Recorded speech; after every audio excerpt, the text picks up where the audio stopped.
In this lesson I want to talk about trills. So I recently got a request to do a lesson discussing trills and how we can do some exercise to improve our trill technique. So a trill, basically, you're just alternating.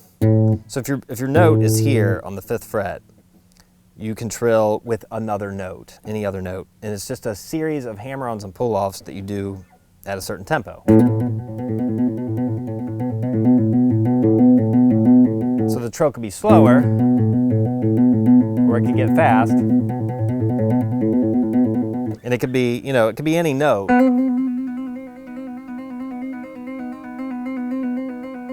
So it's just going back and forth from two notes quickly. You see piano players do this too. With two different keys, back and forth quickly. So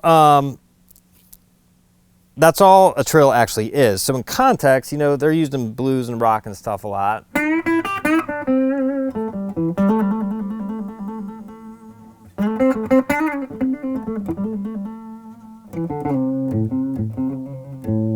Usually to accent like the end or punctuate the end of a phrase, typically, is where you would hear it. But it's also good as an exercise to build up strength in your hand. So even if you're a beginner, this would be good exercise. It will just help the strength in your left hand. So I kind of wrote out this exercise. It's based on a minor scale. We're just going to trill down the minor scale because it gives you all these different combinations of your fingers. So the first one is 5 to 7 on the E string. And I just really want you to go as fast as you can. Maybe count to 4. 1, 2, 3, 4. Once you get 4 beats, you can go on to the next note. You don't even really have to do this in time. It's really just an exercise to build up strength. Then the next note of minor scale is right there, right? We're in A minor. Now I want you to trill between your 3rd and pinky, which is really tough. And you might want to mute the other strings, like with these 2 fingers, so you're not, ringing out all these other overtones. So do that one, then you're going to go 5, 7 on the A string.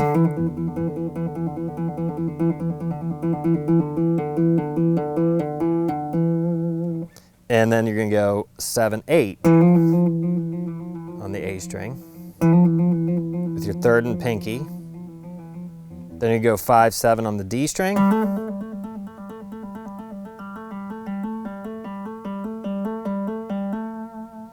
Then you're going to go 4, 5 on the G string.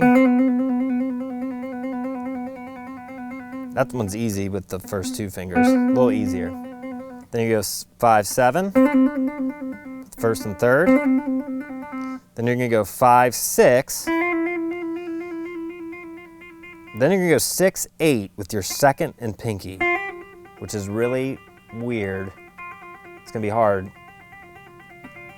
but it's going to help you build finger independence and the strength in your left hand. Then you go 5, 7 on the high E, and then 7, 8 between the 3rd and pinky. Okay, so that's the exercise. Now, if you're not getting a good tone, like you're not getting the 2 notes to really sound out, then you need to break down your individual hammer-on technique and your pull-off technique, because that's all it really is that those 2 techniques played very fast. So maybe on any string, let's go to the D string, 5 to 7. If you're not getting a clear hammer-on, you're not going to get a good trill either. So the trick is really hammering down hard and on the tip of your finger. You don't want to be on the pad. It'll be clear. It's one motion. It's not. It's kind of a feel thing. You just have to practice it till you get it right.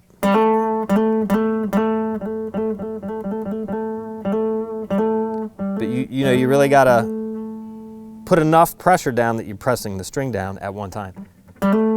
Now the pull off is a little trickier because what tends to happen to a lot of people is when they pull off, they bump other strings. You know, they might, like that. So you can mute with your right hand by whatever string is below where you're pulling down, just kind of mute those. So I'm playing the D string, but I have my second and third finger on the G and B strings to mute those. That way I don't have to worry about it. You can also mute by kind of laying your index finger over, not pressing down, but just muting right there. Now a pull off is not just, you don't go down with a hammer on and then straight up with a pull off. You don't get as good of a, it's kind of a down and out. You can almost, you're just almost rolling it off your finger.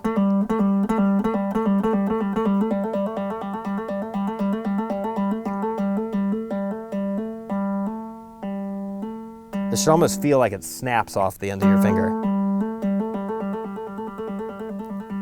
You know, and again, the trick with the trill is you're only picking once, so you got to keep that going with just your left hand.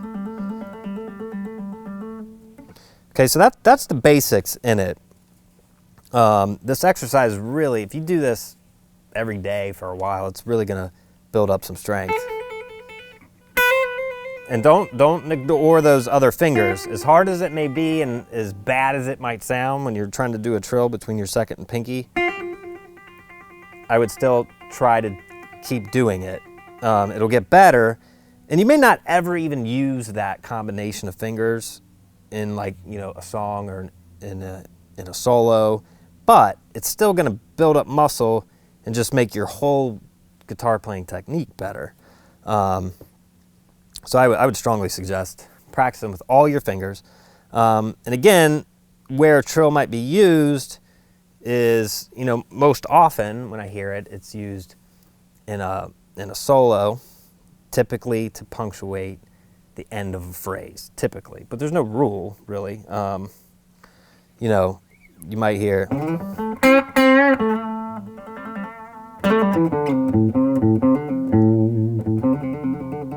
you know, it always sounds good to go between the root note and another note.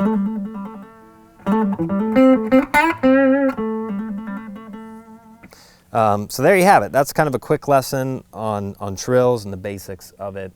A little exercise for you to work on to build up that technique.